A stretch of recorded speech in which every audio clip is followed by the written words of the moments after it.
Bonjour à tous et à toutes, j'espère que vous allez bien. Aujourd'hui on s'intéresse aux Berbères, c'est ainsi qu'on appelle les premiers habitants de l'Algérie.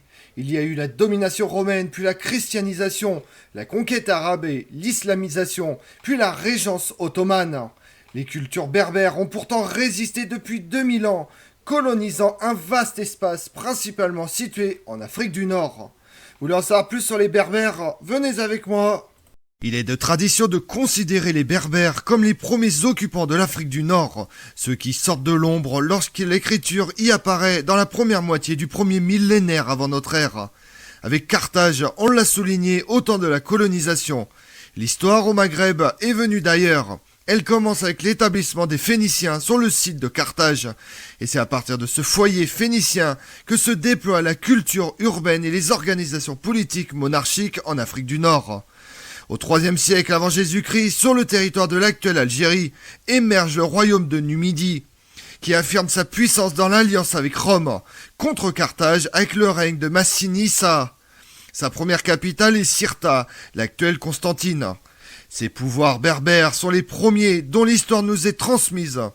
La deuxième guerre punique, en particulier 218-202 avant Jésus-Christ, est l'occasion pour Massinissa d'agrandir son territoire qui s'étend alors sur l'essentiel du nord de la Tunisie et de l'est de l'Algérie d'aujourd'hui. Ces pouvoirs autochtones se maintiennent jusqu'en 46 avant Jésus-Christ, quand la Numidie devient une province romaine. La question qui se pose dès lors, les Numides ont-ils été romanisés? C'est une question très discutée. À l'époque de la colonisation, on insiste sur l'étendue de l'assimilation des populations autochtones, en tout cas de la partie orientale.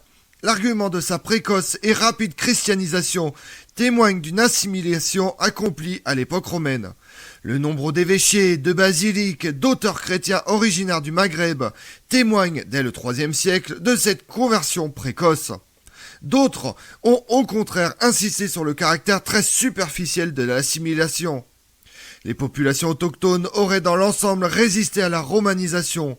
Pour cela, l'hérésie donastique, qui fut majoritaire dans les campagnes, est le signe d'une résistance africaine à la romanisation. La personnalité même de saint Augustin est un enjeu, colo-romain ou berbère profondément romanisé. Dès l'époque romaine, une importante population urbaine s'est développée dans toute l'Afrique du Nord, et sur les territoires de l'actuelle Algérie en particulier, le Constantinois et le long de la côte. Plusieurs des villes majeures de la région ont une origine romaine. Hippone, l'actuelle Annaba, Cirta, l'actuelle Constantine. L'occupation romaine est moins forte dans le centre et dans l'ouest de l'Algérie, et dès le IVe siècle, les Romains ne parviennent pas à s'y maintenir. Les Vandales conquièrent les mêmes territoires de l'Algérie à la Tunisie, à quoi s'ajoute la Sicile. Lorsque les Byzantins de Justinien reconquièrent au VIe siècle le royaume vandale, ils ne vont pas au-delà, rajoutant le sud de l'Hispanie et les territoires des Ostrogoths de l'Italie. La géographie de l'islam dans les premiers siècles sera la même.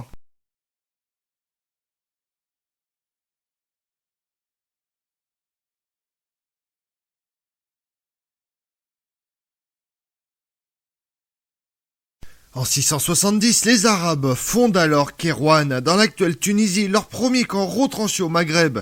Et il leur faut 40 ans pour conquérir le Maghreb, alors que 2 années avaient suffi à la conquête de l'Égypte, et 4 à celle de la Syrie et de l'Irak. La conquête est ponctuée de révoltes, cela indique surtout, pour reprendre les thèses d'Ibn Khaldoun, qu'en Égypte, en Irak, en Syrie, c'est-à-dire dans les premiers territoires conquis, les Arabes ont rencontré des armées grecques, ou perses de métiers qui dominaient des populations désarmées. Tandis qu'au contraire, au Maghreb, ils se sont visiblement heurtés à des populations dont certaines au moins n'avaient jamais été contrôlées par un pouvoir d'État.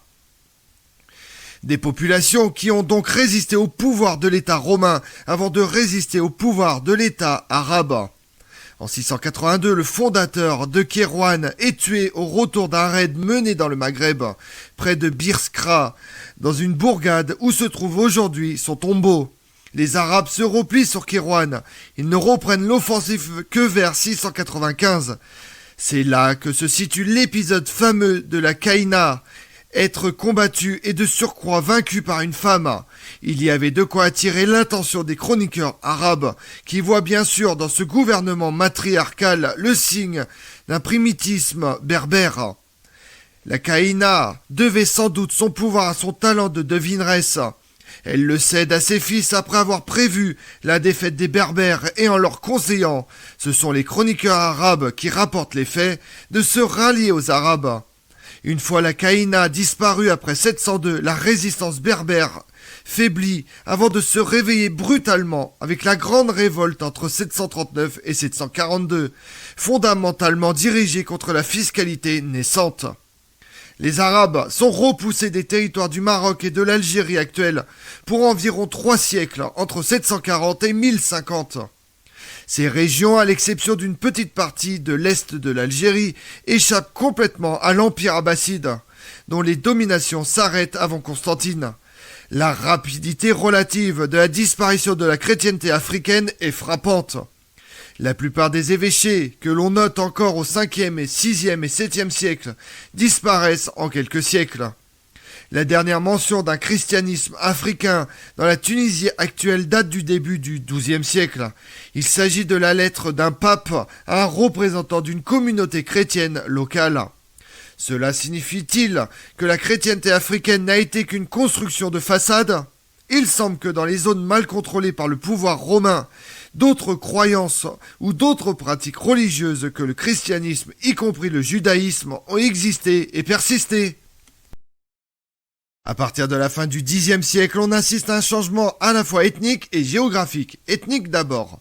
Les Berbères prennent le pouvoir pour leur propre compte lorsque les califats, expression par excellence de l'hégémonie arabe sur l'islam, perdent de leur éclat et de leur autorité.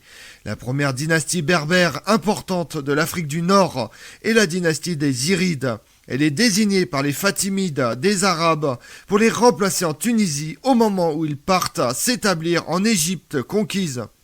On attribue aux Irides la fondation d'Alger dans la deuxième moitié du Xe siècle. Cette dynastie berbère apparaît en 973, exactement au même moment que la première dynastie turque sur le territoire de l'actuel Afghanistan, à l'autre bout de l'islam. Signe de l'émergence de peuples nouveaux, au détriment des Arabes. Bouleversement géographique ensuite. C'est l'ouest du Maghreb qui prend pour la première fois le dessus. Au milieu du XIe siècle commence en effet le temps des grandes dynasties berbères marocaines. Almoravide 1055-1147, Almohade 1147-1269 et Mérinide 1248-1465. Les deux premières dominent à la fois le Maghreb et l'Espagne. Ce temps des Berbères s'étend jusqu'au XVIe siècle. Ces dynasties, surtout les Mérinides, ont dans l'ouest de l'Algérie leurs vassaux à partir du XIIe-XIIIe siècle. Début du grand essor de Tlemcen, né de la dépendance des pouvoirs de Marrakech et surtout de Fès.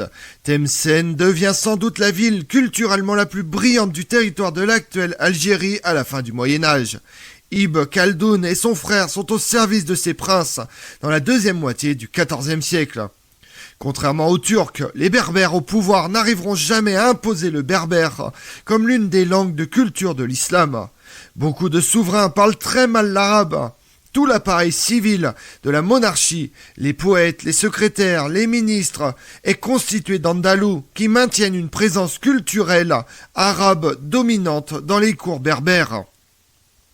Étrangement donc, ces dynasties berbères vont contribuer au XIIe siècle à l'arabisation du Maghreb en renforçant ou en créant des capitales de langue arabe, Marrakech, Fès, Tlemcen. La régence d'Alger repose en partie sur les ressources extérieures fournies par les Ottomans. Ventour de Paradis, qui visite Alger à la fin du XVIIIe siècle, explique que le régime ottoman est limité à la côte. Les Français, quand ils parlent des Algériens au moment de la conquête, désignent en fait les Ottomans d'Alger. D'où les deux conquêtes d'Algérie. La France conquiert d'abord le pays ottoman, Alger 1830 et Oran 1832, puis Constantine 1836 ou 1837.